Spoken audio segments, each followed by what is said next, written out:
सभी को नमस्कार दोस्तों। आज की वीडियो में हम यूपीएससी प्री 2023 की इकोनॉमी थीम एनालिसिस साथ में ट्रेंड एनालिसिस देखेंगे कि किस टाइप के क्वेश्चन यूपीएससी प्री में पहले आए हैं और जो मेरे अपने नोट्स है साल भर के दो जो इकोनॉमी के करंट अफेयर की चीज़ें चर्चा में रही है वो भी हम साथ में देखने वाले हैं।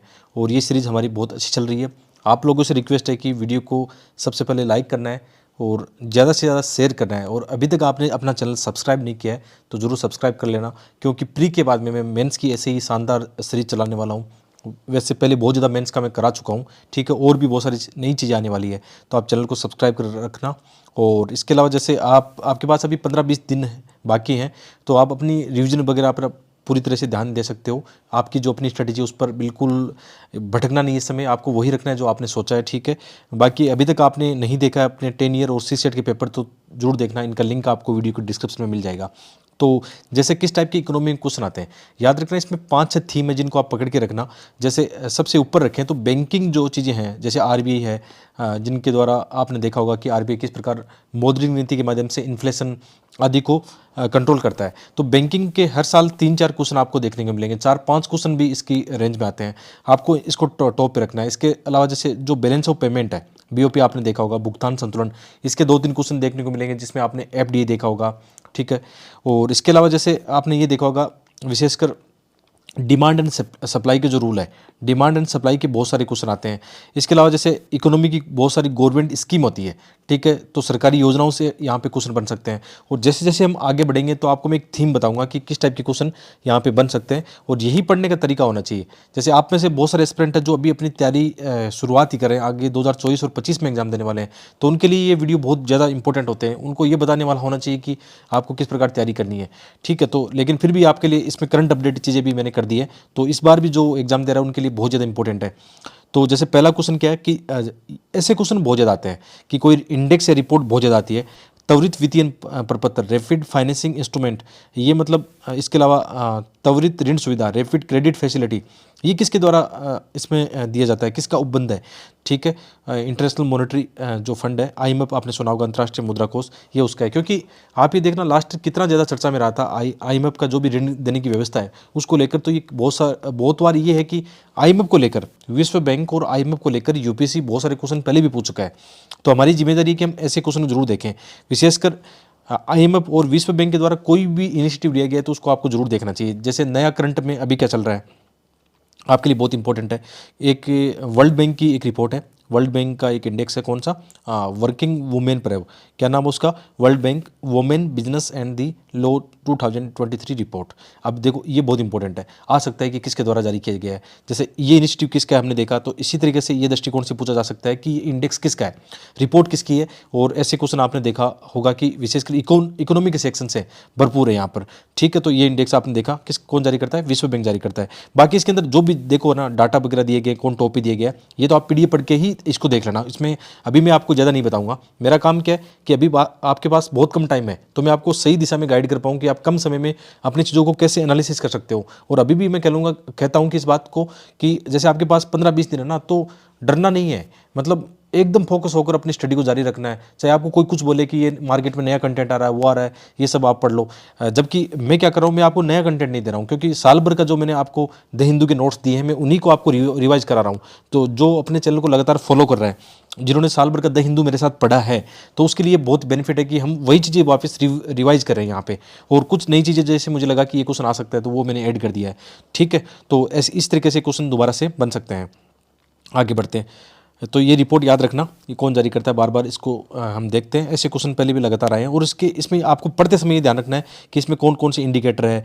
इसमें यदि भारत का भी कोई स्थान है तो वो देख लेना, टॉप पे कौन रहा है, या भारत को लेकर विशेषकर कोई इसमें टिप्पणी की है, जैसे इसमें लिखा भी है भारत ने दक्षिण एशिया क्षेत्र में इतना स्कोर किया है, तो ये वेरी वेरी मोस्ट में आ जाता है कौन टॉप पर रहता है, इस प्रकार। क्योंकि कई बार यूपीएससी केवल ऊपर से नहीं पूछेगा, अंदर भी जाएगा, तो उसको भी ध्यान में रखना है। आगे बढ़ते हैं। इनके जो मानक है याद रखना, इसमें कौन कौन से मानक उन्होंने शामिल किए थे, ठीक है। इस रिपोर्ट के अंदर कौन सी जो वुमेन बिजनेस एंड दी लो जो रिपोर्ट हमारी, इसके अंदर क्या क्या इसके मानक है। जैसे यहाँ पे ये 8 मानक दे रखे हैं, ठीक है। मोबिलिटी पे, parenthood, asset, work place, marriage, entrepreneurship and pension, ये सब इसमें मानक दे रखे हैं। कई बार क्या होता है कि जब स्टेटमेंट बनते हैं यूपीएससी दो तरीके के क्वेश्चन पूछता है, एक तो सीधा सपाट क्वेश्चन होता है जैसे अभी हम बात कर रहे थे, फिर क्या करता है कुछ क्वेश्चन होते हैं अंदर गहराई वाले होते हैं जिनमें 3-4 स्टेटमेंट होते हैं, तो उनको भी आप जरूर देख लेना। जैसे ऐसा बिल्कुल सिंपल क्वेश्चन आया था 2016 के एग्जाम में कि ईज ऑफ डूइंग बिजनेस इनमें से कौन जारी करता है, तो ऐसे क्वेश्चन बिल्कुल ईजी वाले आ जाते हैं। आगे बढ़ते हैं। इसी तरह से एक और रिपोर्ट है, जैसे इसमें देखना following long term growth prospect trends aspects and policies. ठीक है, कई बार ऐसा आ जाता है कि मतलब वैश्विक अर्थव्यवस्थाओं को लेकर ऐसी रिपोर्ट इस शीर्षक के नाम से किसने जारी की, तो ये किसका है, विश्व बैंक का ही है।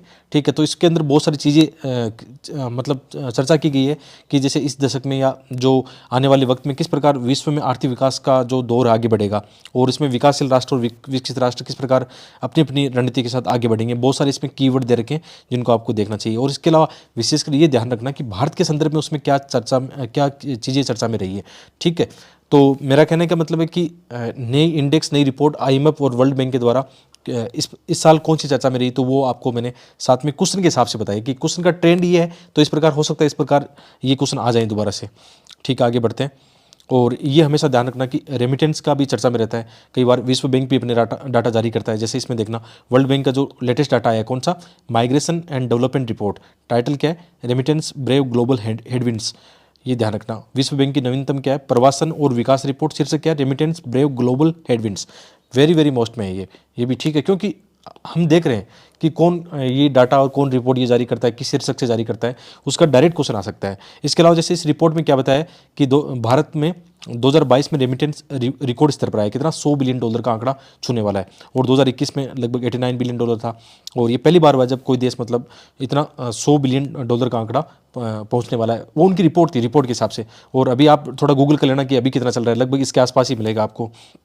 और जब हम बात करते हैं कि जैसे रेमिटेंस की बात आती है, देखो ये न्यूज़ इसलिए इंपॉर्टेंट है कि हमारे लिए, क्योंकि हम विश्व में प्रथम स्थान पर है रेमिटेंस के मामले में, कि बाहर से जो पैसा आ रहा है, जैसे हमारे जो लोग बाहर काम करते हैं भारत में पैसा भेजते हैं, रेमिटेंस भेजते हैं। जैसे एग्जांपल के लिए मैं यूट्यूब पे आपको पढ़ाता हूँ, और यूट्यूब से जैसे जो इनकम होती है कहाँ से आती है, बाहर से आती है, अमेरिका से आती है। तो ये किस में शामिल होता है, ये अपनी इनकम भी किस में आ गई, एक तरह से रेमिटेंस में आ गई। एग्जाम्पल हम समझ सकते हैं कि बाहर से जो पैसा, यानी भारतीय नागरिकों का जो काम कर रहे हैं, जो भी सर्विस दे रहे हैं, ठीक है, उनके बदले में जो पैसा आता है वो किस में आता है, रेमिटेंस में आता है। ठीक है, तो जैसे इसको देखना भी चाहिए आपको। और ये मैप में हमेशा आपको बताता हूँ कि जब भी ऐसे याद रखना, इस डायग्राम से, ये जो डायग्राम है, फ्लो चार्ट है, इससे आप 2 या 3 क्वेश्चन सोल्व कर सकते हो। कैसे सोल्व कर सकते हो कि आपको ये पता होना चाहिए कि बैलेंस ऑफ पेमेंट क्या है, भुगतान संतुलन क्या है, इसके पार्ट क्या है। यूपीएससी कभी कभी तो ये पूछ लेता है कि इसके कितने पार्ट है, या इसकी परिभाषा पूछ लेता है कि बैलेंस ऑफ पेमेंट क्या होता है। तो याद रखना, 1 साल के दौरान हम किसी देश के साथ में, ठीक है, कितना आयात निर्यात करते हैं, और उसमें सूद फिर निकालते हैं कि हमारा कितना 1 साल के अंदर किसी देश के साथ में, या एक देश का अन्य देशों के साथ में कितना व्यापार वगैरह था। ठीक है, उसको उसकी परिभाषा ये बनती है। और इसके 2 पार्ट है, कौन सा, एक करंट पार्ट है और एक है कैपिटल पार्ट। ठीक है, चालू खाता और एक पूंजी खाता, 2 पार्ट इसके हैं। तो चालू खाता में क्या आता है, जैसे एक आता है विजिबल आता है। विजिबल में क्या होती है, वस्तुएं, मतलब जैसे आप कोई गाड़ी मतलब बाहर से मंगवा रहे हो, कोई बाइक मंगवा रहे हो, तो वो किस में आता है, विजिबल में आता है, क्योंकि वो दिखाई दे रही है हमें। नॉर्मली ऐसा समझते हैं इसको, यानी गुड्स जो वस्तु होती है ना, वो किस में शामिल होती है, इसमें विजिबल अकाउंट में होती है। और इनविजिबल में क्या होता है, सर्विस, जैसे सर्विस को आसानी से हम देख नहीं सकते इतना आसानी से, तो नॉर्मली ऐसा समझने के लिए, ठीक है, तो सेवा। और इसके अंदर आता है इनकम और ट्रांसफर, जैसे रेमिटेंस कहाँ पे आता है, इसका पार्ट है। तो यदि देखो इस साल ये चर्चा में रहा है कि भारत टॉप पे है, इतना मतलब रेमिटेंस भारत में आ रहा है, तो ये कभी इसके साथ जोड़ के पूछ लेगा, किसके साथ में, कि भुगतान संतुलन के किस पार्ट में कौन सा है, कहाँ पे रेमिटेंस। याद रखना, भुगतान संतुलन के जो करंट अकाउंट है, करंट अकाउंट का जो पार्ट है इनविजिबल, इधर से जो पार्ट है उसके अंदर मतलब जो ट्रांसफर है, ट्रांसफर के अंदर है रेमिटेंस। यदि इतना यूपीएससी गहराई से सोचता है तो आराम से आप जानते हो यूपीएससी काफ़ी गहराई से सोचता है, और आपको भी ऐसा सोचना चाहिए। तो यूपीएससी ने ऐसा लॉजिक फिट किया, तो ऐसा क्वेश्चन मैं ऐसा सोच रहा हूँ कैसा बनेगा। ठीक है, और ज़्यादातर यह ध्यान रखना, अपनी समस्या कहाँ पे बनी हुई है, करंट अकाउंट पे बनी है। और करंट अकाउंट में याद रखना, वस्तुओं को लेकर हम माइनस में हैं। जैसे ये, हालांकि ये घाटा जो है ना, ये घटता बढ़ता रहता है, कभी कौन सा सही होता है, लेकिन नॉर्मली आप ये देखना, करंट अकाउंट हमेशा हमारे क्या, डेफिसिट में चल रहा है, अभी लगभग डेफिसिट में चल रहा है। जैसे आप एग्जाम्पल के लिए समझो, ये घाटा डेफिसिट में कैसे होगा, जैसे हम चीन से कोई माल मंगवा रहे हैं और हम चीन को कितना निर्यात कर रहे हैं। जैसे हम चीन से 100 रुपये का माल मंगवा रहे हैं और भारत से हम मतलब कितना कर रहे हैं, 50 रुपये का ही भेज रहे हैं, तो हमारे 50 रुपये का घाटा लग गया। तो इस बात को ध्यान रखना, करंट अकाउंट डेफिसिट का मतलब क्या हुआ, समझ गए ना आप इस बात को, कितनी वस्तुएं। तो हम जानते हैं बाहर से बहुत ज़्यादा ऑयल, आप देखना, जैसे हम खाने का तेल भी मंगवाते हैं, जैसे पाम ऑयल इंडोनेशिया मलेशिया से मंगवाते हैं। और जो हमारा जो ईंधन वाला ऑयल है, ठीक है, ये पेट्रोल जो है कहाँ से मंगवाते हैं, मिडिल ईस्ट से मंगवाते हैं, रूस से भी मंगवाते हैं। तो ये हमारा कहीं ना कहीं किस में आता है, इसमें आता है। ठीक है, तो ये हमारा करंट अकाउंट डेफिसिट में है, याद रखना। इसमें जरूर ये जो इंडिविजुअल में जो सेवा है ये हमारे क्या है, प्लस में, थोड़ा सा ट्रांसफर वगैरह ये प्लस में।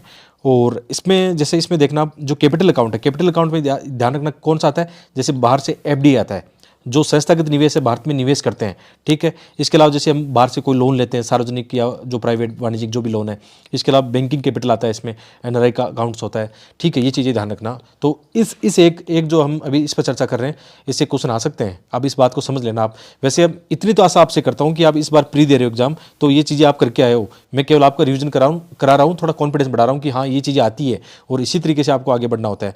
तो एक बार थोड़ा सा देख लेते हैं, ये रेमिटेंस रिपोर्ट किसकी है, वर्ल्ड बैंक की है, क्या इसका शीर्षक है, भारत इसमें कहाँ जा रहा है, ये सब आपको पता होना चाहिए।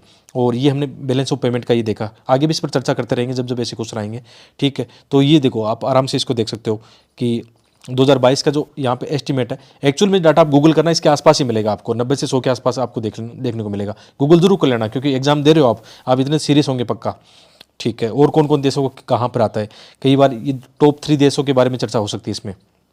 इसके अलावा रेमिटेंस में वृद्धि के कारण क्या है, ये सब आप बाद में पढ़ना कि क्या इसके रीजन रहे। हो सकता है यूपीएससी ज़्यादा गहराई में उतरा तो इसके कई सारे कारक इसमें पूछ सकता है, कहाँ से रेमिटेंस हमारे यहाँ ज़्यादा आता है, किस देश से आता है, किस सेक्टर में आता है, ये सब यहाँ से पूछे जा सकते हैं, ठीक है।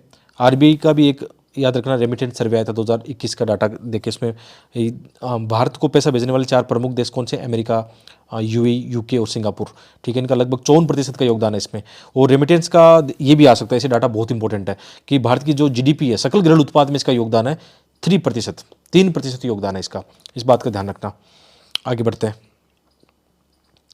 और क्वेश्चन किस टाइप के आ सकते हैं, जैसे ये क्वेश्चन काफ़ी ज़्यादा रहता है, हालांकि बेसिक इकोनॉमी है जो आपको अभी मैं नहीं समझा सकता इस 1 घंटे के अंदर, अभी केवल यही कर सकता हूँ, आपसे ये दुआ कर सकता हूँ कि आप अच्छा करके आए हो, और एक प्यार भरा के विश दे सकता हूँ कि आपने जरूर अच्छी मेहनत की है और इस बार आप प्री निकालोगे, प्रॉपर आइज बनोगे। क्योंकि यार इस समय हम इकोनॉमी बेसिक नहीं पढ़ सकते हैं, और मैं हमेशा कहता हूँ कि आपको पहले से इसमें प्रिपेयर होना चाहिए, लेकिन पैनिक भी नहीं होना है। ऐसी बात नहीं कि आप इस बार अटेम्प्ट ले रहे हो, आपकी कुछ चीज़ें अधूरी है तो उन चीज़ों को माइंड में मत रखना। मैं तो ये कहता हूँ कि जो कम तैयारी के साथ अच्छे कॉन्फिडेंस के साथ में जाता है उनका भी प्री निकलने की संभावना बढ़ जाती है, ठीक है। तो इसमें इस समय ये चिंता मत करना कि आपने क्या पढ़ा क्या नहीं पढ़ा, इसमें मुझे ये करना है वो करना है, इस समय ये गुणागुणित मत करो, और मन में ये फियर भी मत लाओ कि मुझे अटेम्प्ट देना है नहीं देना। कई बच्चे ऐसे कमेंट करते हैं कि इस समय एग्जाम पास में उनको डर लग रहा है, नहीं ऐसा कुछ नहीं होगा। मुझे पता है जब मेरा 4 बार प्री निकला तो मैं जानता हूँ कि मेरी तैयारी का स्तर मतलब उतना नहीं था, 100% नहीं था, या मैं कह सकता हूँ कि 80% भी नहीं था, क्योंकि हमेशा ऐसा ही रहता है, हमेशा कोई ना कोई कमी रह जाती है कि मैंने ये नहीं पढ़ा वो छोड़ दिया। तो ये चिंता मत करना, हर बार जो टॉप रहे ना, जो टॉप रैंक आई जिनकी, उनके मन में भी डाउट रहे, लेकिन कॉन्फिडेंस एक आपको अभी ऐसा है कि जो सेव करा सकता है, क्योंकि आपने इतनी मतलब मेहनत की होगी, इतने सीरियस एस्पिरेंट तो आप जरूर होंगे कि प्री के लिए आपने अच्छी तैयारी की होगी। तो ये ऐसे क्वेश्चन आते हैं, विनम्र वाले जो क्वेश्चन आते हैं इस बार भी आ सकते हैं, ये बेसिक इकोनॉमी का पार्ट है। तो इस टाइप के देखेंगे इस साल कौन से करंट अफेयर में चर्चा में रहे। इसके अलावा जैसे ये ध्यान रखना, जैसे आरबीआई जो है ना कि कैसे मुद्रास्फीति को नियंत्रण में लाता है, ऐसे क्वेश्चन बहुत ज़्यादा रेंज में है। तो आपको बेसिक जो इकोनॉमी है ना कि कैसे आरबीआई जो बैंक रेट है, चाहे आप जितने भी बैंक रेट की बात कर सकते हो, रेफो रेट, ठीक है, सीआरआर, एसएलआर, इसमें किस प्रकार आरबीआई चेंज करता है, कौन सी पॉलिसी आरबीआई अपना रहा है, उसको हम अभी देखेंगे, बेसिक में देखेंगे, ठीक है। कुछ चीज़ें मैंने यहाँ पे जो आर्टिकल है जो हमने पहले पढ़े हैं उनको भी यहाँ पे रखा है, ठीक है। जैसे ये आर्टिकल था कि महंगाई पर काबू पाने के लिए आरबीआई ने कर्ज की लागत बढ़ाई, यानी ऋणों में वृद्धि की, किसको, इन्फ्लेशन को कंट्रोल करने के लिए। जैसे ये क्वेश्चन ऊपर वाला ही था कि इसमें आरबीआई क्या करेगा कि यदि मुद्रास्फीति अत्यधिक है तो भारतीय रिजर्व बैंक आरबीआई संभावित रूप से सरकारी प्रतिभूतियां खरीद सकता है या बेच सकता है। ये हम आगे देखेंगे, इंडेक्स और सारणी देखेंगे, उसमें आपको बताऊंगा कि आरबीआई को खरीदेगा या बेचेगा। बहुत आसान है, बहुत सिंपल है। आप ऐसे समझना कि जैसे ये आरबीआई है और ये आम जनता है, कंज्यूमर है, ठीक है। आप ये कोशिश करना कि यदि पैसा आरबीआई से, मतलब आप ये देख लो जो रुपीज़ है हमारा, रुपीज़ आरबीआई से किधर जा रहा है, जनता के पास जा रहा है, तो तरलता बढ़ेगी, तरलता बढ़ेगी। अब तरलता बढ़ेगी तो वही देख लो मुद्रास्फीति बढ़ने की संभावना बढ़ जाएगी। तो यहाँ पे क्या कह रहा है कि यदि मुद्रास्फीति अत्यधिक है, ठीक है भाई, मुद्रास्फीति अत्यधिक है और भारतीय रिजर्व बैंक संभावित रूप से सरकारी प्रतिभूतियाँ, जो सरकारी प्रतिभूतियाँ हैं, खरीद सकता है। अब ये स्टेटमेंट देखो, अब हम इस पर आते हैं, वापस इस पर गौर करना कि जैसे आरबीआई पैसा जनता के पास देगा, ठीक है, एक बात ध्यान रखना, पैसा इधर देगा तो जो कंज्यूमर के पास जो भी है, कौन से जो बॉन्ड है, सरकारी प्रतिभूतियां, वो कहाँ पे आएगी, आरबीआई के पास आएगी। तो इससे तो क्या होगा, पैसा जो जनता के पास जाएगा तो तरलता क्या बढ़ जाएगी। इसका हमें उल्टा चाहिए, यदि मुद्रास्फीति को नियंत्रण में लाना है तो जो बॉन्ड है, जो प्रतिभूतियों की बात करें, बॉन्ड कहाँ जाना चाहिए, ये जाना चाहिए जनता के पास, और पैसा कहाँ आना चाहिए, आरबीआई के पास। मतलब इस बात को ध्यान रखना, बहुत ही सिंपल कॉन्सेप्ट है।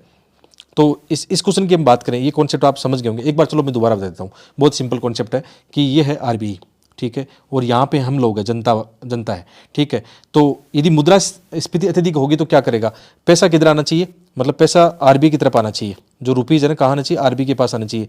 और मतलब बॉन्ड किस तरफ जाना चाहिए, जो बॉन्ड है या जो भी जैसे सरकारी प्रतिभूतियाँ हैं, ठीक है, बोलने में अटपटा लग रहा है थोड़ा, ठीक है, प्रतिभूतियाँ जानी चाहिए जनता के पास में। तो क्या कर सकते हैं हम, इसको खरीद सकते हैं, मतलब सॉरी, मुद्रास्फीति को कंट्रोल कर सकते हैं। तो ये स्टेटमेंट क्या कहता है, ये स्टेटमेंट रॉन्ग हो जाएगा ना, कि यदि मुद्रास्फीति अत्यधिक है तो भारतीय रिजर्व बैंक संभावित रूप से सरकारी प्रतिभूतियां खरीद सकता है, खरीदेगा नहीं, मतलब बेचेगा, मतलब उल्टा स्टेटमेंट हो गया ना। तो इसको आप यहाँ पे देख सकते हो। तो ऐसे नॉर्मल चीज़ें जिनको आप जरूर कवर कर सकते हो।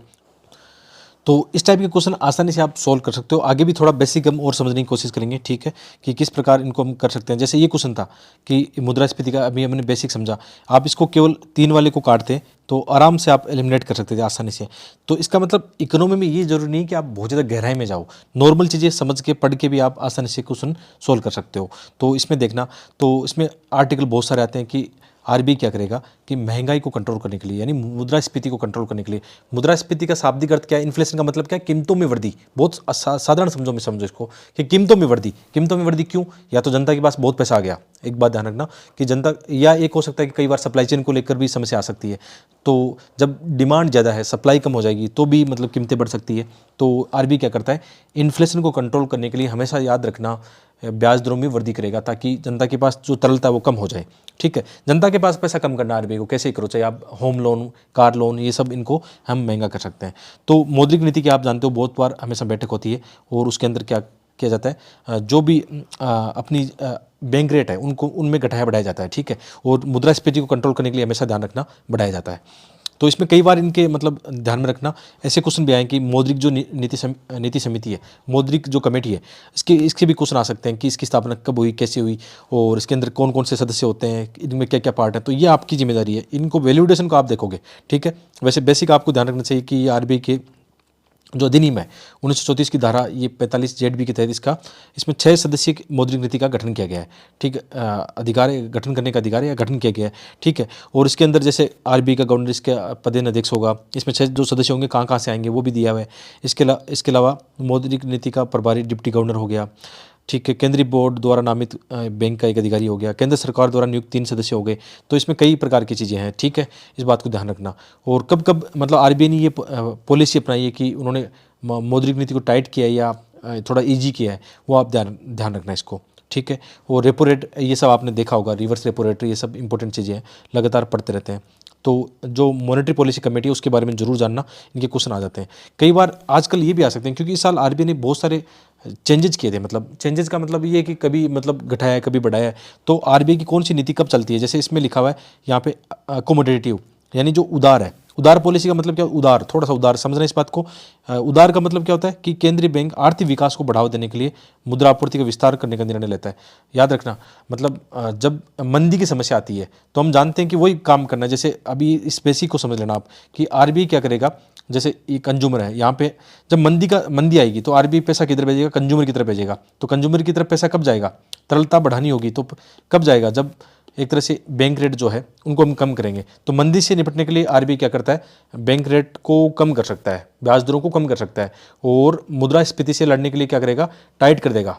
इस बात का ध्यान रखना। तो कभी कभी हो सकता है आरबीआई सिंपल वाला मेथड भी, आरबीआई क्या यूपीसी सिंपल वाला मेथड भी अपना सकता है कि ये पूछ ले कि अकोमोडेटिव ये क्या होता है, ये रणनीति कौन सी है, ठीक है, आरबीआई की। तो इस बारे में पूछा जा सकता है। तो ये बेसिक आप यहाँ पे देख लेना। और इसमें साफ लिखा भी है, उदार नीति का मतलब है ब्याज दरों में कटौती, और कब होगी, जब मंदी से हम लड़ेंगे, ठीक है। तो ये बात होती है। जैसे कभी कभी क्या होता है, तटस्थ होता है कि इसमें या तो घटाएंगे या बढ़ाएंगे, मतलब जो सिचुएशन होगी उसके हिसाब से डिसीजन लिया जाएगा। तो इसमें क्या करता है, दर में कटौती कर भी सकता है और नहीं भी कर सकता है। कई बार ये भी होता है, जब मौद्रिक नीति की कमेटी की बैठक होती है तो उसमें कई बार ऐसे डिसीजन लिए जाते हैं। तो न्यूज़पेपर में आप देखोगे कि आरबीआई ने एक न्यूट्रल पॉलिसी या न्यूट्रल मौद्रिक नीति का वहाँ पर घोषणा की है, ऐसे क्वेश्चन आ सकता है, ठीक है। और कभी कभी हॉकिस, याद रखना ये क्वेश्चन तो आ चुका है ऑलरेडी।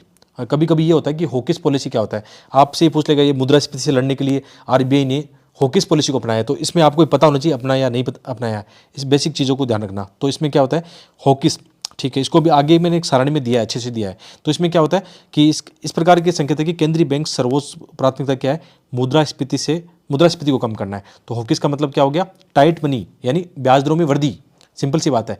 तो मुद्रास्फीति को कम करना है। और केंद्रीय बैंक क्या करेगा, मुद्रा आपूर्ति पर अंकुश लगाए यानी तरलता को हमें कम करना है। और तो इसमें क्या करेगा, ब्याज दरों में वृद्धि करेगा। तो हॉकिस को ध्यान रखना, बहुत ही सिंपल है। मतलब ये उन्होंने आरबीआई ने पॉलिसी अपनाई है, हॉकिस का मतलब मुद्रास्फीति को नियंत्रण में लाना है। तो ब्याज दरों में वृद्धि करनी है, तरलता को घटाना है। तो ये क्या होता है, एक सख्त मौद्रिक नीति यानी कठोर पॉलिसी आप इसको कह सकते हो। ठीक है, बहुत ही सिंपल है। एक होता है कैलिब्रेटेड नीति, ये भी थोड़ा सा क्या होता है, थोड़ा सा इसमें ये होता है कि मुद्रास्फीति को उनको कंट्रोल करने की तरफ उनका होता है। और इसमें थोड़ा सा ये होता है बढ़ाने की प्रवृत्ति होती है। कैलिब्रेटेड में बढ़ाने की होती है लेकिन उतनी नहीं होती है। ठीक है, तो इसको भी आप देखते रहना। ये चारों चीज़ें मैंने बता दी, यहाँ पे बहुत इंपॉर्टेंट है। इसको भी वेरी वेरी वेरी मोस्ट जितना कर सकता हूँ उतने में आएगा, ये मेरे हिसाब से आएगा कि मुझे जहाँ तक लगता है ऐसे, क्योंकि लगातार वही क्वेश्चन फ्रेम हो रहे हैं उसी तरीके से, उस दृष्टिकोण से। तो आपको जरूर देखना चाहिए।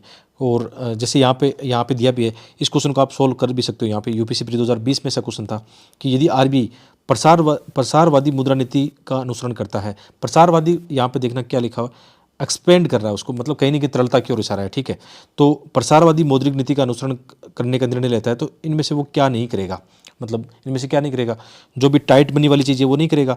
कि जैसे इसमें दर को बढ़ाना, इसका देखना आप कि पहले वाले को देखते हैं। प्रसारवादी हमें देखना है कि उदार को हम कह सकते हैं।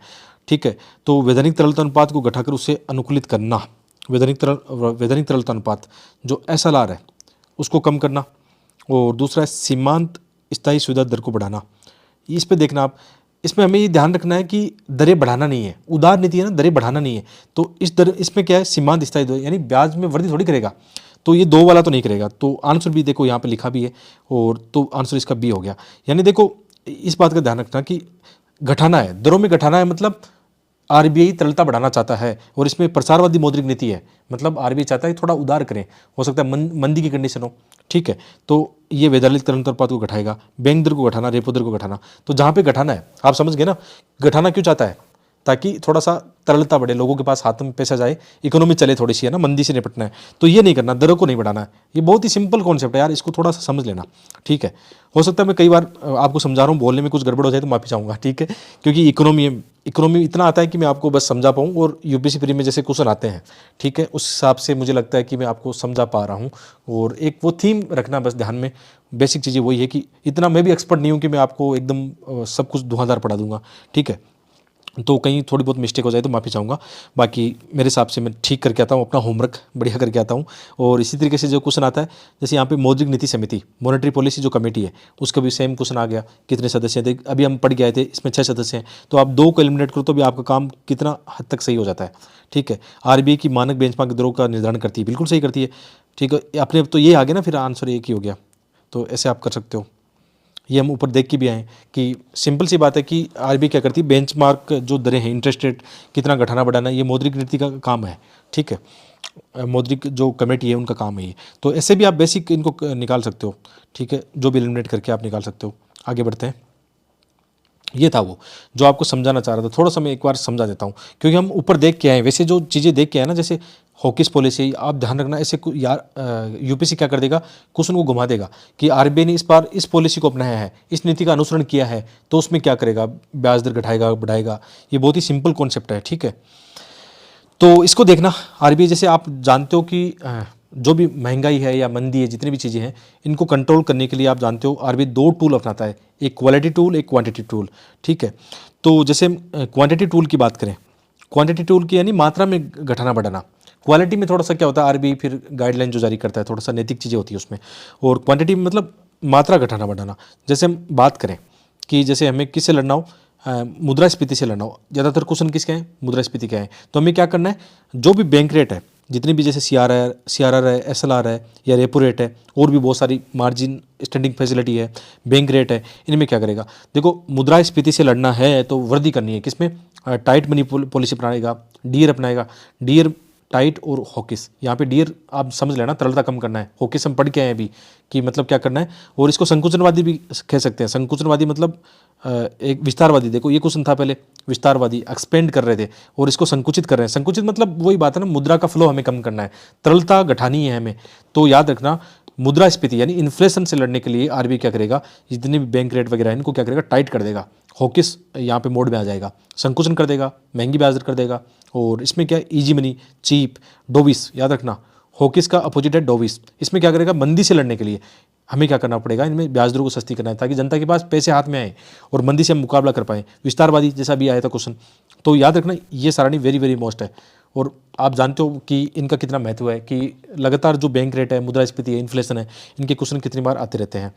ठीक है, आगे और देखते हैं। और जो क्वेश्चन एक पहले वाला आया था कि जैसे वो आरबीआई, जैसे इसमें याद रखना मार्केट ऑपरेशन जो आता है, ठीक है, वो मार्केट ऑपरेशन जो क्वेश्चन आ सकता है, तो इसमें कई बार क्वेश्चन आया था कि ये जो ओपन मार्केट ऑपरेशन है, ओपन मार्केट ऑपरेशन के कई बार क्वेश्चन आते हैं। इसमें क्या करता है आरबीआई है ना, क्या करता है सरकारी जो सिक्योरिटीज़ है ना, गवर्नमेंट सिक्योरिटीज़ में क्या करता है, जो प्रतिभूतियां हम ऊपर क्वेश्चन देख के आए थे, उनका खरीदना और बेचने का काम होता है। तो अब देखो, इन्फ्लेशन से लड़ना हो, मुद्रास्फीति से लड़ना हो, तो आरबीआई क्या करेगा, सेल्स करेगा, मतलब किसकी, गवर्नमेंट सिक्योरिटीज़ की। वही बात है ना, दोबारा से एक बार बता देता हूँ, ये आरबीआई है, ठीक है, और यहाँ पे कंज्यूमर है।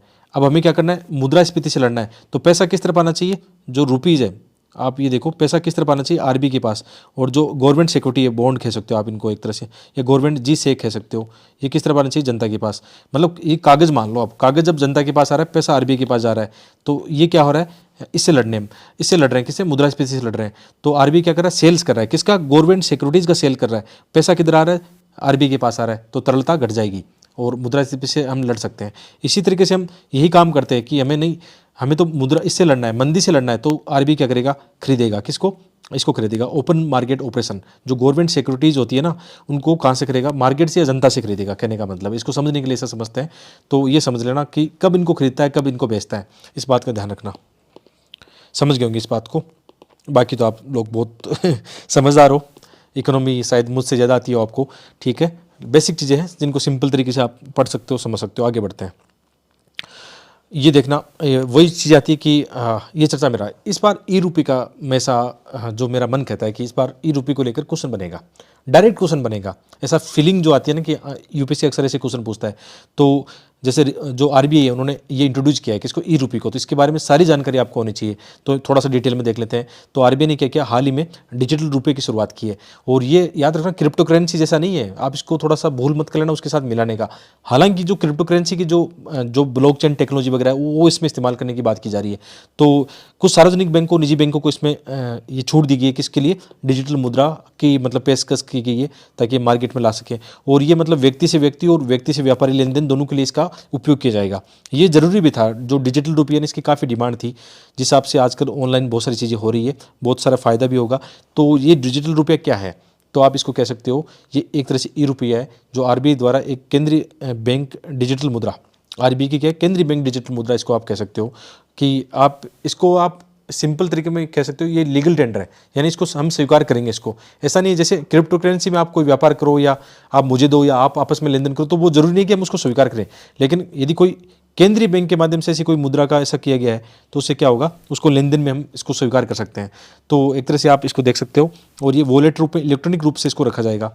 और डिजिटल रुपये को आरबीआई द्वारा कानूनी, याद रखना, लीगल टेंडर के रूप में मान्यता प्राप्त हो, और इस प्रकार देश में सभी विनिमय के माध्यम से इसको स्वीकार करना होगा। ये हम आप पढ़ के भी आए इकोनॉमी में बहुत सारी चीज़ें।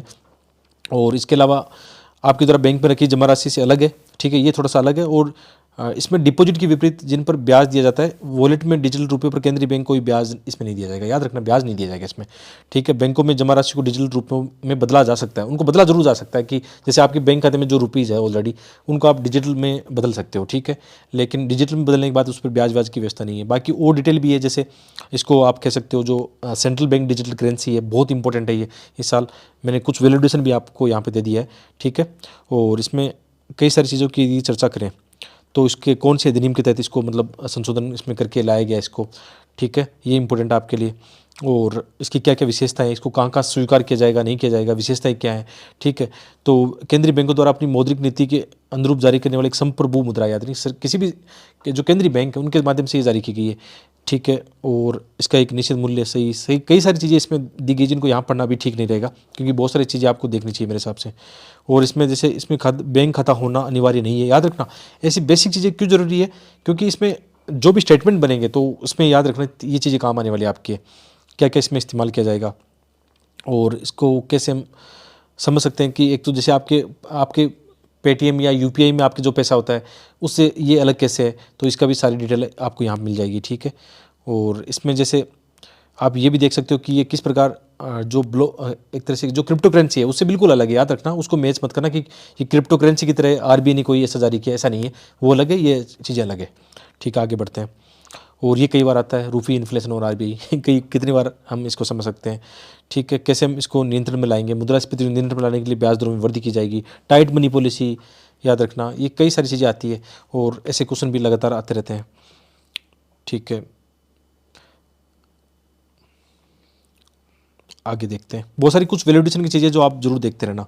जैसे भारतीय रुपीज़ में गिरावट का हमने देखा था कई बार, तो ये क्वेश्चन भी बनता रहता है कि इंडिया का जो फॉरेन एक्सचेंज रिजर्व है वो कितना है, कितना उसमें कमी आई है, क्या उसके कारण है। ऐसे आ सकता है कि जो भारत का रुपीज़ है वो डॉलर के मुकाबले क्यों गिर रहा है, उसके कई सारे कारण है। तो यहाँ पे कई कारण बता दिए गए यहाँ पे।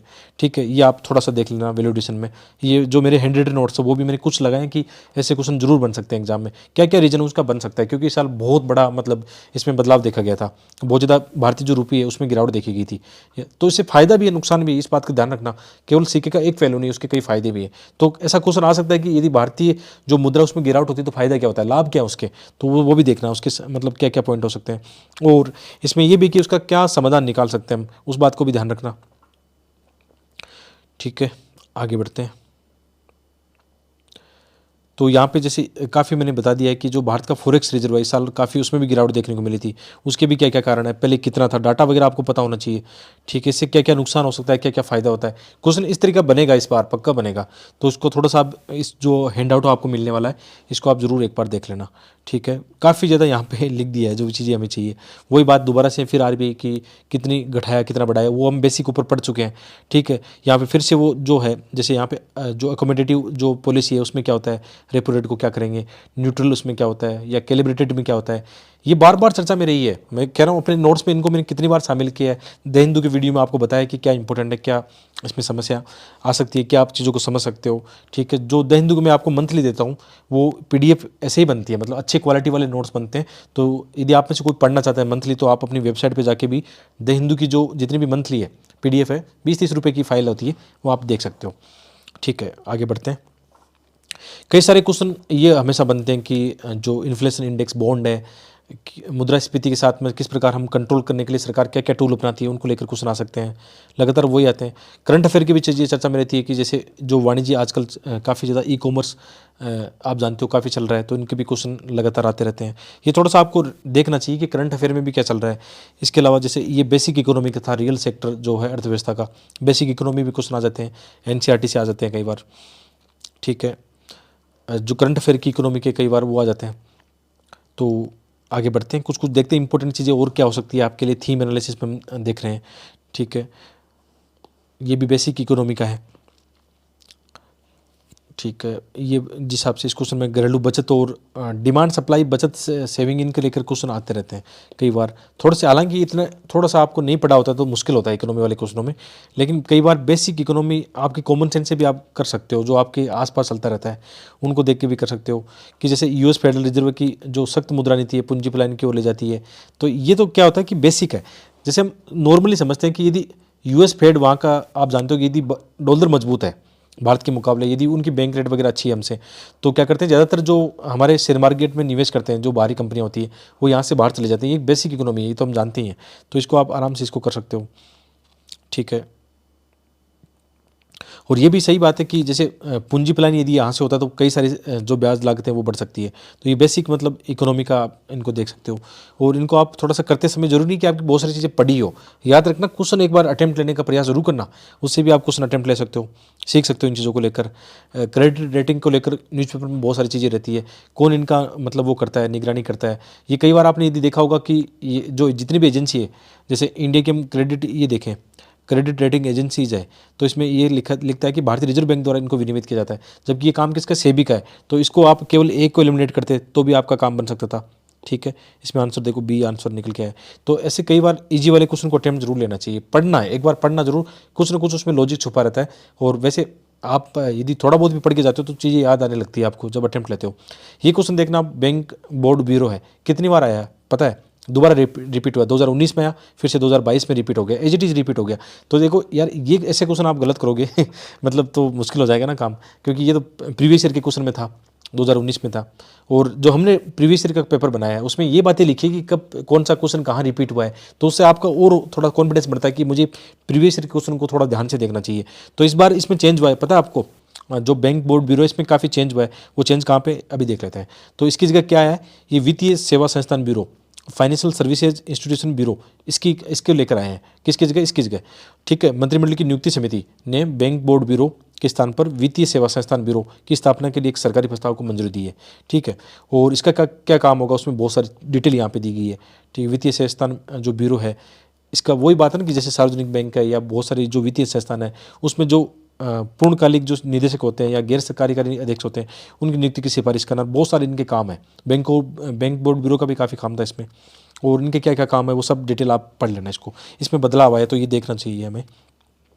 और इसके अंदर कौन कौन से सदस्य शामिल होंगे, कौन इसका अध्यक्ष होगा, ये सब चीज़ें, कितने सदस्य होंगे इसमें, ठीक है, वो भी यहाँ पे लिख दिया गया है। क्योंकि क्वेश्चन चेंज हुआ है, बैंक, आप देखो, आप पहले 2 बार क्वेश्चन लगातार आया है, तो हो सकता है यूपीएससी इसको लाइक करता है तो क्वेश्चन आ सकता है। इस बात की कोई गारंटी नहीं है कि ये क्वेश्चन नहीं आएगा, याद रखना। तो पढ़ के जाना चाहिए इसको, क्वेश्चन आ सकता है। इसी तरह से बहुत सारे बॉन्ड को लेकर, जैसे यहाँ पे कन्वर्टिबल जो बॉन्ड है वो चर्चा में रहा था लास्ट ईयर, तो उसका क्वेश्चन बन गया था। ये बेसिक इकोनॉमी, अभी इन पर हम ज़्यादा चर्चा नहीं करेंगे, ठीक है, आगे बढ़ते हैं। तो इसी तरीके से चर्चा में रहा था कौन सा, सॉवरेन ग्रीन बॉन्ड चर्चा में रहा था। जैसे इसमें काफ़ी चीज़ें बताई गई यहाँ पे कि जो भारतीय रिजर्व बैंक ने घोषणा की थी कि वह चालू वित्त वर्ष में पहली बार 8,000 करोड़ रुपये के 2 किस्तों में 16,000 करोड़ रुपये के क्या लेकर आ रहा है, सॉवरेन ग्रीन बॉन्ड लेकर आ रहा है, जारी करेगा। और केंद्रीय बैंक ने वह 25 जनवरी और 9 फरवरी को, मतलब यहाँ पे लगभग 5 साल और 10 साल के हरित जो बॉन्ड है जारी कर दिए हैं। ग्रीन बॉन्ड का मतलब क्या होता है, ऐसी योजनाओं में इनका फिर निवेश किया जाएगा जो इको फ्रेंडली हो, एनवायरनमेंट के लिए उनका फायदा हो, जो भी इनसे धन का जो चीज़ें आएगी उनको निवेश किया जाएगा वहाँ पर।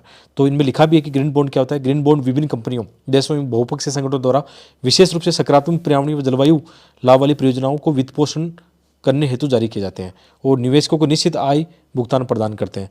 तो ये ध्यान रखना कब जारी किया गया था और क्या इसका उद्देश्य आ सकता है, मे भी आ सकता है, क्योंकि बॉन्ड्स को लेकर क्वेश्चन पहले भी आए हैं। और इसमें क्या क्या वो चीज़ें होती है वो सारी डिटेल आप देख लेना आगे, है ना, पढ़ते समय।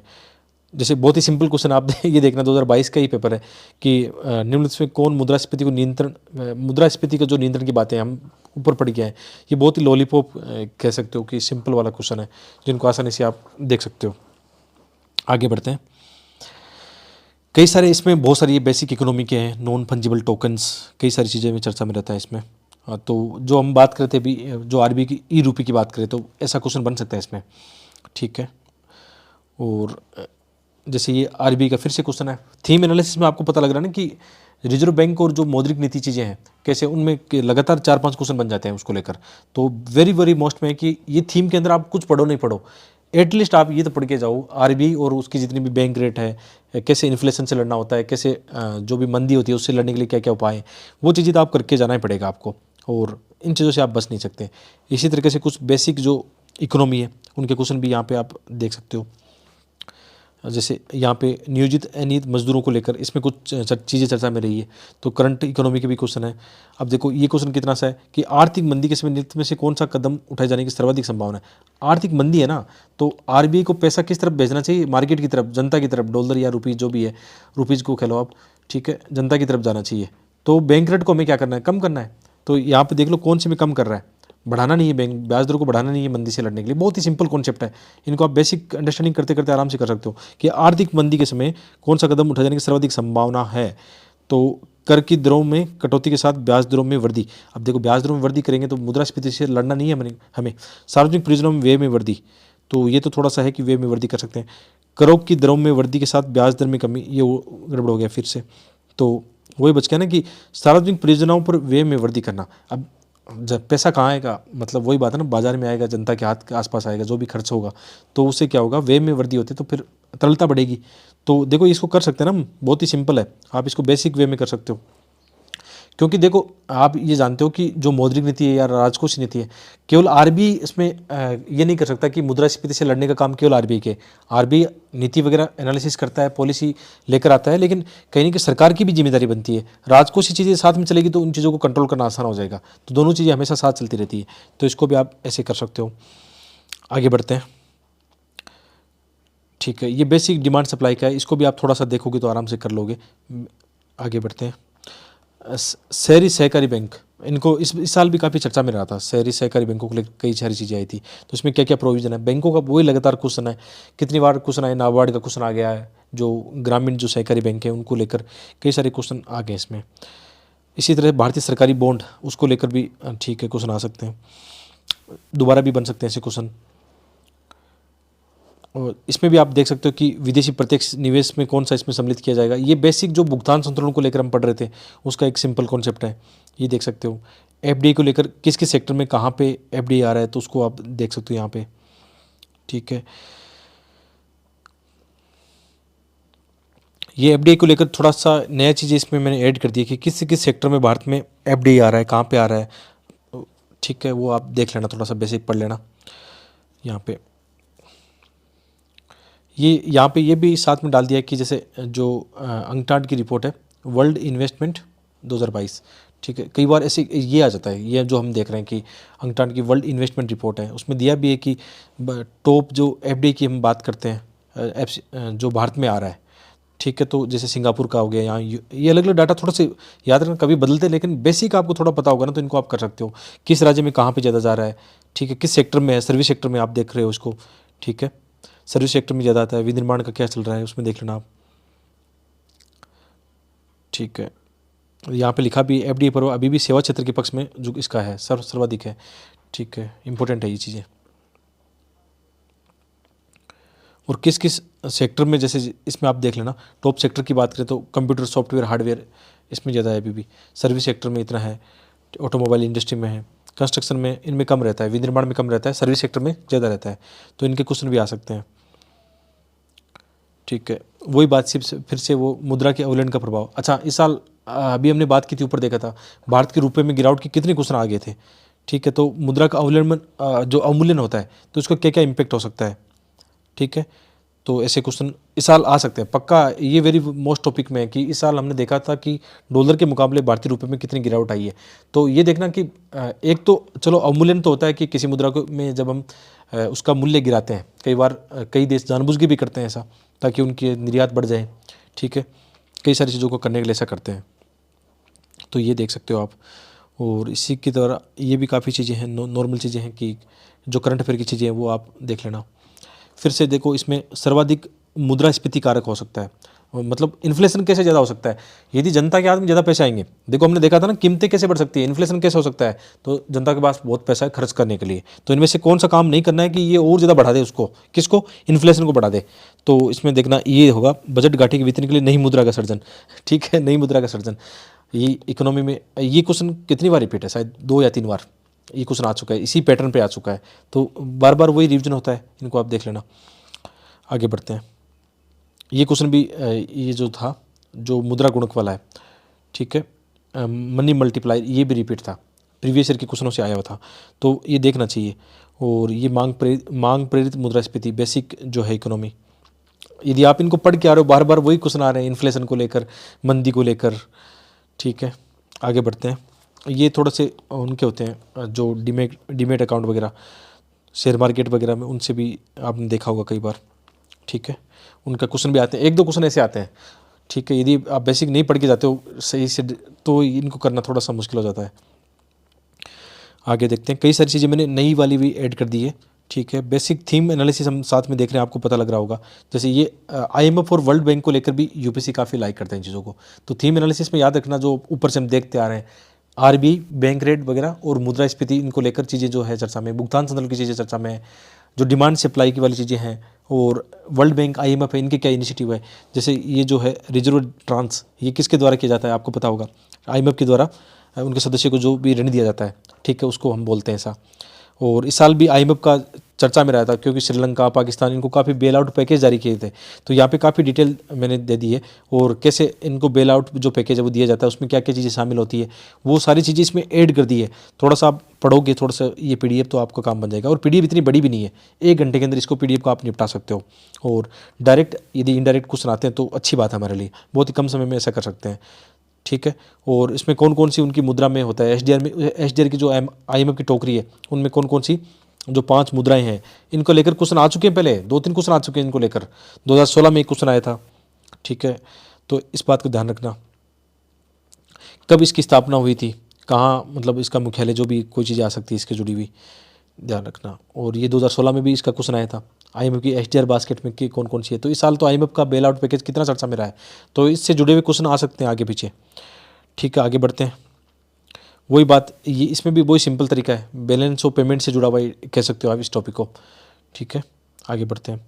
ये वोस्ट और नोस्ट अकाउंट इस साल बहुत ज़्यादा चर्चा में रहा है, याद रखना इस बात को, ठीक है। वोस्ट अकाउंट क्यों किया गया था, वोस्ट और नोस्ट अकाउंट इसलिए किया गया था कि जैसे हम अपने रुपीज़ के अंदर हम किसी देश के साथ में क्या करें, हमारे जो भुगतान हमें करने हैं, जो अभी हमने ट्रेड किया है, जैसे हम ईरान और रूस से ऑयल मंगवाते हैं तो हम भारतीय रुपीज़ में क्या कर सकते हैं, उनको भुगतान कर सकते हैं। तो ये वोस्ट और नोस्ट अकाउंट थोड़ा सा और गूगल कर लेना इसको, ये काफ़ी हाईलाइट रहा है, ठीक है।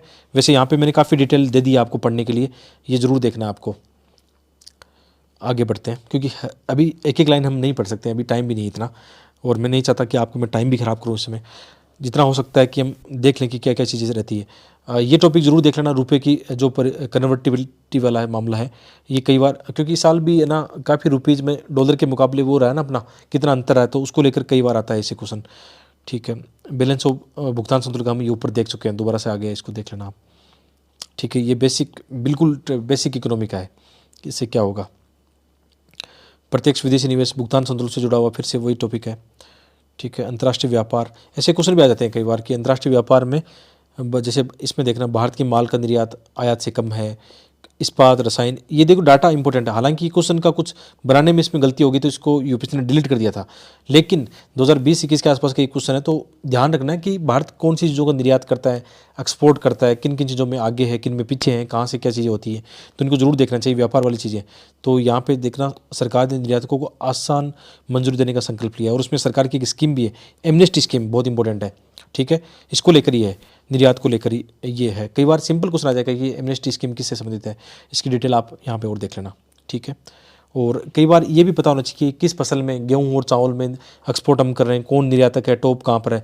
तो यहाँ पे देखना, गेहूं के बारे में जानकारी दी गई है, टॉप उत्पादक चीन, भारत और रूस, याद रखना। और निर्यात कौन कर रहा है, टॉप रूस, EU, USA, कनाडा। क्योंकि एक बार लास्ट ईयर जो क्वेश्चन आया था एक बार कि चावल में कौन निर्यात करता है, तो उसमें लगभग लोगों ने चीन करके आ गए उसमें, जबकि भारत टॉप पे था चावल निर्यात में, ठीक है। तो गेहूं निर्यात में ध्यान रखना, गेहूं निर्यात में चीन टॉप है, दूसरा भारत है, ठीक है। आयातक में भी देख लेना, ये डिटेल है। हालांकि थोड़ी बहुत ऊपर नीचे हो सकती है ये लिस्ट, है ना, लेकिन फिर भी इतना बदलता नहीं है, हो सकता है थोड़ा गूगल कर लेना और ज़्यादा श्योरिटी लानी हो तो, क्योंकि ये नोट्सों में था, मैंने ये देखा नहीं दोबारा से, मुझे लग रहा था कि लगभग सेम है, ज़्यादा इसमें क्या बदलाव आएगा, तो फिर भी आप एक बार गूगल कर लेना, रिक्वेस्ट आपसे, ठीक है। बाकी नॉर्मल है चीज़ें। तो ऐसे क्वेश्चन आते भी हैं, जैसे निर्यात को लेकर कई सारे क्वेश्चन आ जाते हैं। ये सिंपल सा, मतलब बेसिक इकोनॉमी का है। व्यापार, ट्रिम्स और ट्रिप्स, ये WTO, IMF, इनका तो एक क्वेश्चन बनता है हर साल कि किससे जुड़ा हुआ है, आसान क्वेश्चन है, ठीक है। वो बात है, दोबारा से क्वेश्चन था प्रसारवादी मौद्रिक नीति का, ऐसे क्वेश्चन लगातार आते रहते हैं, ठीक है।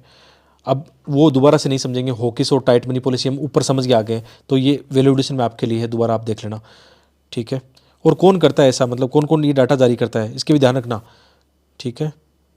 जैसे इनके इन्फ्लेशन के इनके जो डाटा जारी किए जाते हैं, किस किस मिनिस्ट्री के द्वारा जारी किए जाते हैं, किस डिपार्टमेंट के द्वारा जारी करते हैं, ये बहुत इंपॉर्टेंट है आपके लिए, ठीक है। आगे बढ़ते हैं। और बेसिक वही बात है कि जैसे यहाँ पे ये जो क्वेश्चन है, कृषि के अंदर कौन कौन सी जो बैंक है, या मतलब किसके द्वारा अधिक ऋण प्रदान किया जाता है, इनके बेसिक क्वेश्चन आ जाते हैं। इनमें से कौन सा सार्वजनिक निवेश माना जाएगा, हाँ बेसिक इकोनॉमी का है, ये भी आराम से इनको समझ सकते हो, ठीक है। इंटरेस्ट कवरेज रेशियो, ये क्या मतलब किस लिए चर्चा में रहा था, ये भी बहुत इंपॉर्टेंट है कि चावल, कृषि वाले टॉपिक में हमने देखा था, चावल के मूल्य को कौन सी चीज़ प्रभावित कर सकती है। तो ये थोड़ा सा कॉमन सेंस का भी, आप खुद देखना कौन सी चीज़ का मूल्य कैसे प्रभावित हो सकता है, तो बिल्कुल इसको आसानी से कर सकते थे आप।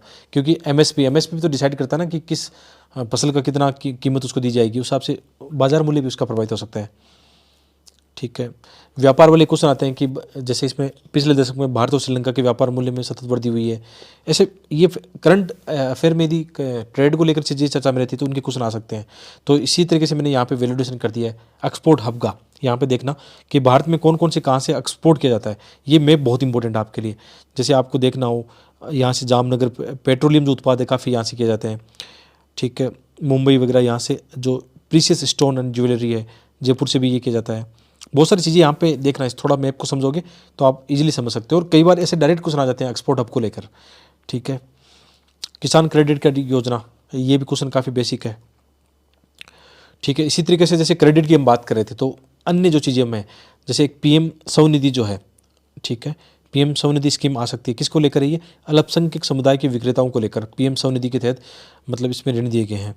और ये किस मंत्रालय की है, याद रखना, ये भी आ सकता है ऐसा क्वेश्चन। पीएम स्वनिधि के बारे में थोड़ी और डिटेल जान लेना। ये ऐसी स्कीम है जो रियल में मैं फील करता हूँ कि आ सकती है एग्जाम में, इस साल काफ़ी चर्चा में रही थी, ठीक है। स्ट्रीट वेंडर के लिए थे इसमें। पीएम स्वनिधि किसके लिए? इसमें ये विशेषकर है आपके लिए, इसमें जो स्ट्रीट वेंडर्स हैं उनके लिए, याद रखना। तो इसके अंदर कुछ अल्पसंख्यक समुदाय वो भी शामिल है। तो ये सीधी ऐसा नहीं है कि पीएम स्वनिधि अल्पसंख्यक समुदाय के लिए, उनके लिए नहीं है, ये वेंडर्स के लिए, स्ट्रीट वेंडर्स के लिए। और एक माइक्रो क्रेडिट योजना है, ठीक है। इसमें किस दर पर ब्याज दिया जाता है, सब चीज़ें आप थोड़ा देख लेना। बाकी बहुत सारी डिटेल यहाँ पे आपको मिल जाएगी। प्रधानमंत्री स्ट्रीट वेंडर जो आत्मनिर्भर निधि है, पीएम स्वनिधि, ये मुझे लग रहा है ऐसा बन सकता है मामला, किस मंत्रालय का है, कहाँ पे क्या हो रहा है, तो क्वेश्चन बन सकता है इस साल। ये काफ़ी ज़्यादा आते हैं। सीपीआई और डब्ल्यूपीआई पर आधारित जो उपभोक्ता मूल्य सूचकांक है, इनके काफ़ी क्वेश्चन आ जाते हैं एग्जाम में, ठीक है। तो जिसमें इसमें लगातार ऐसे जैसे औद्योगिक उत्पादन जो है सूचकांक है, कौन जारी करता है, यहाँ पे देखना, ठीक। राष्ट्रीय सांख्यिकी कार्यालय, इसमें क्या क्या शामिल होती है चीज़ें, ठीक है। क्या क्या इसमें सूचकांक में क्या क्या चीज़ें शामिल होती है। राष्ट्रीय सांख्यिकी जो कार्यालय है उसका कौन सा ये किसके द्वारा कब, यहाँ पे देखना, मासिक रूप से संकलित किया जाता है। ये बेसिक है, वेरी वेरी मोस्ट में है, लेकिन याद रखना ये पीडीएफ आपके लिए बहुत ज़्यादा इंपॉर्टेंट है, ठीक है। इंडेक्स ऑफ इंडस्ट्रियल प्रोडक्शन कौन कौन जारी करता है, कब उसका बेस ईयर है, कभी कभी ऐसा ही बन जाता है इसका आधार वर्ष। इंग्लिश हिंदी दोनों में आप यहाँ पे पढ़ सकते हो। एमएसपी वाला क्वेश्चन हमेशा चर्चा में रहता है ये, ठीक है। आगे बढ़ते हैं। बहुत सारी कई बार बेसिक जैसे गरीबी और बेरोजगारी की चीज़ें हैं वो भी क्वेश्चन बन जाता है, तो ये भी हमें देखना होता है, ठीक है, लगातार देखना होता है। वाणिज्यिक बैंकों की कौन सा इसमें संपत्ति है नहीं, ये बेसिक जो हम बात कर रहे थे, आरबीआई बैंक रेट उनकी बात कर रहे थे, ठीक है। जैसे हम भुगतान संतुलन उनकी बात कर रहे थे, जो विदेशी पोर्टफोलियो एफडीआई पर, इनकी लगातार क्वेश्चन आते रहते हैं। और ये जो पी नोट्स है, ये तो शायद 2-3 बार क्वेश्चन आ चुका था पहले ही, इनको भी आपको देखना होता है, ठीक है। इसमें इकोनॉमी में काफ़ी जो करंट में रहती चीज़ें, चाहे इकोनॉमिक सर्वे में रहो या बजट में रहो, इनको लेकर क्वेश्चन आ सकता है। देखो यहाँ पे बैंक बोर्ड ब्यूरो, इसका क्वेश्चन रिपीट है, ठीक है। तो ये फाइल भी आप लगातार देखते रहना, मैंने काफ़ी चीज़ें यहाँ पे नई ऐड कर दी है, फसलों का, इनका सब आप देख ही रहना इनका, ठीक है। जैसे ये बेसिक था, मतलब हम किस इसमें से कौन सी जो कृषि है, ये कृषि जिनका हम 5 सालों में अधिकतम मूल्य के आधार पर आयात कर रहे हैं। तो हम ये जानते हैं कि हम जो खाद्य तेल है, खाने वाला तेल है, उसका काफ़ी ज़्यादा पाम ऑयल जो है इंडोनेशिया मलेशिया से काफ़ी मंगवाते हैं। तो ये करंट अफेयर का था, ये आप देख सकते हो। भारतीय रुपये में गिरावट को रोकने के लिए, अब देखो ये क्वेश्चन दोबारा से फ्रेम होंगे, जो हमने ऊपर डिस्कस भी किया था, मैंने नोट्स भी दिए थे आपको, कि भारतीय रुपये में गिरावट को रोकने के लिए निम्न में से कौन सा सरकार भारतीय रिजर्व बैंक द्वारा किया जाना सर्वाधिक संभावित उपाय नहीं है इसमें, ठीक है। ऐसे क्वेश्चन बनेंगे इस बार, ठीक है। भुगतान संतुलन का क्वेश्चन है, जो करंट अफेयर में चीज़ें चर्चा में वो भी देख लेना आप। जैसे यहाँ पे ये था पहले, डेटा प्रोटेक्शन प्राइवेसी, ये इससे सब जुड़ा हुआ था एक, ठीक है, किसका है। तो ऐसा क्वेश्चन ये बहुत इंपॉर्टेंट में कौन सा, ये विंडशील्ड जो है इस साल, इसको देख लेना आप। जो ये फ्रेमवर्क है ना अपना, यूनाइटेड किंगडम और यूरोपीय संघ, इनको लेकर विंडसर फ्रेमवर्क की काफ़ी चर्चा में रहा है। तो विंडसर जो फ्रेमवर्क है, थोड़ा सा आप देखोगे ना तो आपको ये पता है, जैसे ब्रेग्जिट के बाद में ब्रिटेन और यूरोप के बीच में किस प्रकार व्यापार होंगे, तो उनको लेकर कई समस्याएं थी। तो ये यूके, यूनाइटेड किंगडम और यूरोपीय यूनियन, इसके मध्य में एक एग्रीमेंट हुआ है, किनको लेकर, कि हम जैसे उत्तरी आयरलैंड है और आयरलैंड है, इनके साथ व्यापार किस प्रकार करेंगे। तो इसकी बेसिक डिटेल आपको अंदर मिल जाएगी। बाकी कई बार तो सिंपल सा ये क्वेश्चन आ जाए कि जो विंडसर फ्रेमवर्क है ये किसके बीच में हुआ है बहुत सिंपल है, किसको लेकर हुआ है, किसके बीच में हुआ है, एकदम साधारण क्वेश्चन यहाँ से बन सकता है, इस बात का ध्यान रखना, ठीक है। आगे बढ़ते हैं। इसमें डिटेल काफ़ी मैंने यहाँ पे डाल दी है, उसको आप देख सकते हो। कभी इसका इतिहास रहा है, कभी हिस्ट्री के अंदर कौन सी चीज़ें चर्चा में रही है, उसको आप यहाँ देख लेना। ये इस साल टॉप पर ध्यान रखना इस बात का, क्योंकि ट्रेंड क्या कहता है, ट्रेंड आप क्वेश्चन में देख लो कि जब ऐसा ईयू के बीच में ऐसा कुछ हुआ है, यूरोपीय यूनियन के मध्य या अन्य देशों के बीच में ऐसा कोई समझौता हुआ है, तो उसका क्वेश्चन बन गया है, तो दोबारा से ऐसे क्वेश्चन फ्रेम हो जाएगा ये, ठीक है। आगे बढ़ते हैं। इसकी सारी डिटेल आप यहाँ देख लेना। वैसे ये मनी मल्टीप्लायर है। अब देखो ये क्वेश्चन फिर से 2022 में रिपीट हुआ था, तो यार PYQ आपके लिए मतलब बहुत इंपॉर्टेंट है। अभी भी नहीं देखें देख लेना, मैंने काफ़ी अच्छा तैयार किया है। ऐसा PYQ तो मिलेगा नहीं किसी के पास। या आपका कहना है, मेरा कहना नहीं कि ऐसा PYQ हमने नहीं देखा। आप अपनी वेबसाइट पे जाके या इस PDF को देखोगे तो ऊपर ऊपर लिंक लगा हुआ है, ज़रूर देखना। मतलब यहाँ पे बात अब पैसों की नहीं है, बात अब प्री पास करने की ठीक है, तो आप इसको ज़रूर देखना। आगे बढ़ते हैं। ये करंट अफेयर में मर्चेंट डिस्काउंट रेट चर्चा में रहा था, बहुत सारी चीज़ें इसमें हैं। करंट अफेयर वाली चीज़ें काफ़ी आ सकती है इसमें, है ना। वैसे आपने मेरे हिसाब से कर लिया होगा। वही बात आता है कि खाद्य तेलों का इनमें सेम रिपीट था। देखो ये क्वेश्चन फिर से रिपीट था वहाँ पे, तो काफ़ी ज़्यादा क्वेश्चन रिपीट होते हैं। इसी तरह से जैसे मैंने यहाँ डिटेल डाल दी है कि इंडोनेशिया जो पाम ऑयल है एक्सपोर्ट, उसमें जो भी चीज़ें थी उसमें इंडोनेशिया विश्व का सबसे बड़ा ये पाम तेल उत्पादक है, निर्यातक उपभोक्ता देश भी है। विश्व का 90% पाम तेल उत्पादन इंडोनेशिया मलेशिया के द्वारा हो रहा है। वैश्विक सप्लाई में क्या है 60% आपूर्ति कौन इंडोनेशिया करता है। तो ये सब चीज़ें देख लो आप, ये लगातार वही चीज़ें आ रही है, तो इनको यहाँ पे ऐड कर दिया गया है। ठीक है, लीगल टेंडर आ सकता है इस साल, वो जो ई-रूपी की हम बात कर रहे थे फिर से आ सकता है, क्योंकि लीगल टेंडर है वो। ठीक है, वही लगातार क्वेश्चन आते रहते हैं RBI के, सेम वो पैटर्न सेम है। यदि आप देखते हो कौन सा न्यूनतम समर्थन मूल्य में है, ये एक लिस्ट हमने दी थी एग्रीकल्चर वाला जब टॉपिक कराया था, उसमें मैंने एक लिस्ट दी थी 23-24 जो फसलों की लिस्ट है, वो देख लेना आप। ठीक है, GST का तो अभी तो मामला थोड़ा सा कम हो गया, लेकिन GST में पहले कौन लिस्ट में था नहीं था उसकी चीज़ें। ये मेगा टेक्सटाइल पार्क वाला इस बार मामला बन सकता है। इसमें PM मित्र जो पार्क है, याद रखना, वेरी वेरी मोस्ट में, ये भी वेरी वेरी मोस्ट में, कि सरकार ये घोषणा कर रही है जो PM mega integrated textile region and apparel PM मित्र योजना के तहत पहले चरण में 7 मेगा टेक्सटाइल पार्क की स्थापना की जा रही है। कहाँ कहाँ होगा इसमें, याद रखना, किन किन राज्यों में स्थापना की जा रही है, कई बार ऐसा आ जाता है इसमें क्या क्या होगा। ठीक है, तो इसके अंदर दिया हुआ है यहाँ पे 7 राज्य तमिलनाडु, कर्नाटक, तेलंगाना, मध्य प्रदेश, महाराष्ट्र, गुजरात और उत्तर प्रदेश में ये बनाए जाएंगे।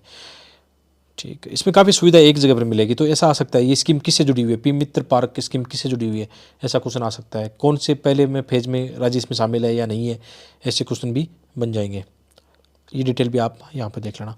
और मज़ा आ रहा है, एंजॉय करो तो यार, वीडियो को लाइक करो। आप लाइक नहीं करते हो, कमेंट करके अपनी ओपिनियन बता सकते हो कि आपको ये वीडियो कैसे लग रहे हैं, ताकि मुझे पता तो लगे कि आगे मुझे, अब जैसे मैं सोच रहा था कि आगे अब थीम एनालिसिस की वीडियो बनाऊं या नहीं बनाऊं, क्योंकि हम पहले बना चुके हैं कि इस पर मैपिंग हम कर चुके हैं, इन्वायरमेंट का कर चुके हैं, एग्रीकल्चर कर चुके हैं, आज इकोनॉमी का हो रहा है, और आगे जैसे IR का मुझे लग रहा है बन सकता है, या जो करंट में पॉलिटी कुछ चर्चा में रही है तो उसका हम देख सकते हैं। लेकिन वो आप पर डिपेंड करेगा, यदि आप वीडियो नहीं देखते तो फिर मैं अपना टाइम क्यों ख़राब करूँ।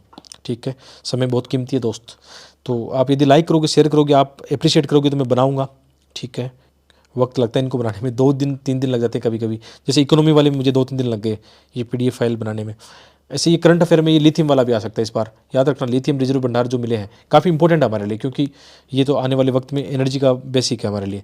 तो इसके अंदर सारी डिटेल कि अभी कहाँ कहाँ क्या हो रहा है, कहाँ से हम मंगवा रहे हैं, विश्व के स्तर पर कौन टॉप पे है, वो सब डिटेल आपको इसमें मिल जाएगी, क्या क्या समस्याएँ हैं। ठीक है, ये भी आप इसके यहाँ पे देख लेना। इसी तरह से बहुत सारी और भी वैल्यूडेशन की चीज़ें हैं कि क्या क्या कोई चर्चा में रहा है। जैसे अंतर्राष्ट्रीय जो श्रम संगठन है, इसकी कोई रिपोर्ट है, द ग्लोबल वेज रिपोर्ट 2022-23 है। इस रिपोर्ट में क्या क्या बताया गया है उसके देख सकते हो। क्या उसकी जो है रिपोर्ट का टाइटल क्या था, और कौन सी रिपोर्ट है इसकी। इसके अलावा Asia Pacific employment and social outlook report है, ये बहुत इंपॉर्टेंट है। मतलब ये रिपोर्ट इंडेक्स आ सकते हैं, इसके बारे में भी क्वेश्चन आ सकता है। जो अंतर्राष्ट्रीय श्रम संगठन की क्या क्या जानकारी है। ठीक है, कोर सेक्टर का क्वेश्चन बहुत पहले कई बार आ चुका है। कोर सेक्टर के अंदर कौन कौन से मतलब शामिल है, याद रखना, सीमेंट, कोयला, ये सब चीज़ डिटेल यहाँ पे दी गई है। 8 जो प्रमुख उद्योग है कोर सेक्टर में शामिल होते हैं, उनको कितना कितना भारांश दिया होता है। कई ये क्वेश्चन 2 या 3 बार पहले आ चुका है, इस साल काफ़ी चर्चा में था, तो दोबारा भी आ सकता है। पूरी डिटेल मैंने यहाँ पे से डाल दी है। औद्योगिक उत्पादन सूचकांक कौन जारी करता है, क्या क्या इसका बेस ईयर है, क्या डिटेल इसमें शामिल, सब चीज़ें यहाँ पे दे दी है। ठीक है, ट्रेड डेफिसिट का भी यहाँ पे जो भी चीज़ें चल रही है वो भी करंट अफेयर का यहाँ पे लगा दिया है। ठीक है, स्विफ्ट को, ये स्विफ्ट काफ़ी चर्चा में रहा था लास्ट ईयर, तो उसकी डिटेल आप पढ़ लेना।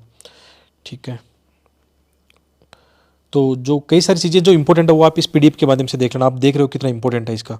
भारतीय रुपये में गिरावट की ये क्वेश्चन इस साल बनेंगे कि कैसे हम उनको रोक सकते हैं, क्या हमारे पास समाधान है, क्या इसका लाभ है, क्या इसके नेगेटिव इम्पैक्ट है, वो आप इसके देख लेना। तो ये PDF हमारी हो गई है। मेरा भी अब गला बैठ चुका है बोलते बोलते। ठीक है, मिलते हैं इसी तरीके से अच्छी क्वालिटी वीडियो में। आशा है कि ये वीडियो निश्चित रूप से आपके काम आएंगे, और काम तब अच्छा लगे कि इस प्री में आपके यहाँ से क्वेश्चन बने, इस बार आप IAS बनो। ठीक है, मेरी यही शुभकामनाएं आपके साथ में। बहुत बहुत धन्यवाद।